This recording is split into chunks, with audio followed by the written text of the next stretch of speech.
الله ولي الذين آمنوا يخرجهم من الظلمات إلى النور।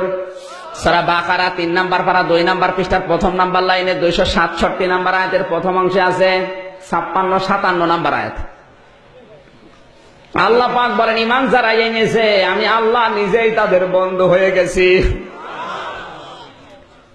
আমি আল্লাহ যদি কারোর সাথে বন্ধুত্ব করি আমার একটা দায়িত্ব আছে, কি সেটা?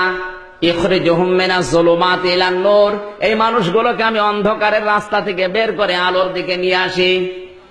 যেহেতু ঈমানদার আল্লাহর বন্ধু, অন্ধকারের রাস্তাগুলো থেকে আলোর দিকে নিয়ে আসার দায়িত্ব কার? ইন্না আলাইনা লাল হুদা, কারণ হেদায়েত দেওয়া এটা আমি আল্লাহর কাজ। ওয়া আলাল্লাহি কাসদুস সাবিলি ওয়া মিনহা জাইর, দুনিয়াতে অসংখ্য বাঁকা পথ আছে, এর ভেতরে সোজা পথ বলে দেওয়ার দায়িত্ব আমি আল্লাহর। এখন যে জুলুমাত বহুবচন, এটা কিন্তু এই পানির নিচের ঘরের ভেতরের রাতের এই অন্ধকার না। এই অন্ধকার মানে মানুষের তৈরি করা নিয়ম কানুন, পরিবার সমাজ রাষ্ট্র চালাতে গিয়ে মানুষ যা বানিয়েছে আল্লাহর ভাষায় সব অন্ধকার। সব কি? আল্লাহর কাছে একটা মাত্র মত আর পথ, সেটা আলো, তার নাম ইসলাম।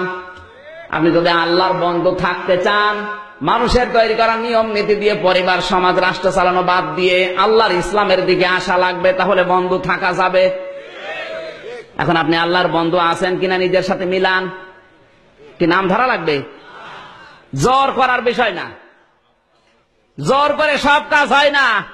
আপনি আল্লাহর বন্ধু আছেন কিনা এই আয়াত তার প্রমাণ। এই আয়াতটা নিয়ে গবেষণা করেন তো বাংলাদেশে 96% মুসলমান শুধু আগা কাটা আছে। তাই আল্লাহর বন্ধু হিসাব করলে 100 জনের 1 জন। কথা বলুন।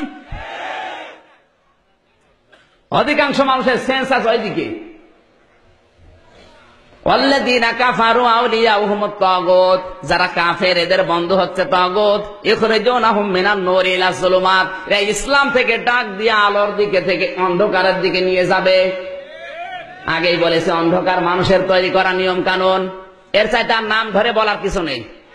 এরপরেও যদি বলেন কে হুজুর আমি বুঝতে পারছি না, এদিকে আসেন, আপনাকে ঝড়ি কোদাল দিয়ে বোঝাচ্ছে। কোরআন দিয়েও যদি কেউ হেদায়েত না পায়, আল্লাহর কসম ওর কপালে হেদায়েত নেই, ও জাহান্নামে যাবে। এটা যদি আপনাকে হেদায়েত দিতে না পারে, মনে করবেন আপনাকে আল্লাহ জাহান্নামে দেওয়ার জন্যই বানিয়েছে। এর চাইতে আর কি দলিল প্রমাণ দেওয়া যায় বলেন? আমি সেই দিকে যাচ্ছি। আশা করি যারা শুনছেন, আজকে দুনিয়া যেহেতু থাকার জায়গা না, আপনি 100 বছর হোক 150 বছর হোক মারা যাবেন, মাস্ট বি। সোজা যখন হবেনি, এখন সোজা হন, কাজে লাগবে। ওই মরণের পরে যতই সোজা করে চকলেটের মতো লম্বা করে দেওয়া হয়, তখন কোনো কাজ নেই যদি এখন কেউ সোজা না হয়। এরপরেও যদি মানুষের তৈরি করা আইন কানুন নিয়ে রাজনীতি কেউ না ছাড়ে, আমি ফতোয়া দিয়ে যাচ্ছি ও মরণের পরে বিনা হিসাবে জাহান্নামে যাবে। ও যদি জান্নাতে যায়, কোরআন শরীফ মিথ্যা। এই কথা বলুন।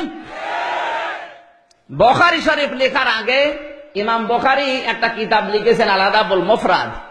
6 নম্বর হাদিসের 3 নম্বর পয়েন্টে আছে যে মানুষগুলো পৃথিবীতে ইসলাম বাদ দিয়ে অন্য কোন নিয়ম নীতি দিয়ে জীবন চালিয়েছে, ও পরিবার হোক, সমাজ হোক, রাষ্ট্র হোক, ও মারা যাওয়ার পরে বিনা হিসাবে আল্লাহ জাহান্নামে দেবে, হিসাবও নেবে না। এই হাদিসটা একটু বাংলাদেশের সাথে মিলান, আমার সাথে আপনার সাথে মিলে যাবে অধিকাংশগুলোই। আমি আর নিচে নামলাম না। এরপরও যদি কেউ না বোঝেন, আমার কিছু করার নেই। আল্লাহর বন্ধু থাকবেন আর ওই কাজ করবেন, আল্লাহ বন্ধুত্ব হিসাবে রাখবে না, ডিলেট করে দেবে।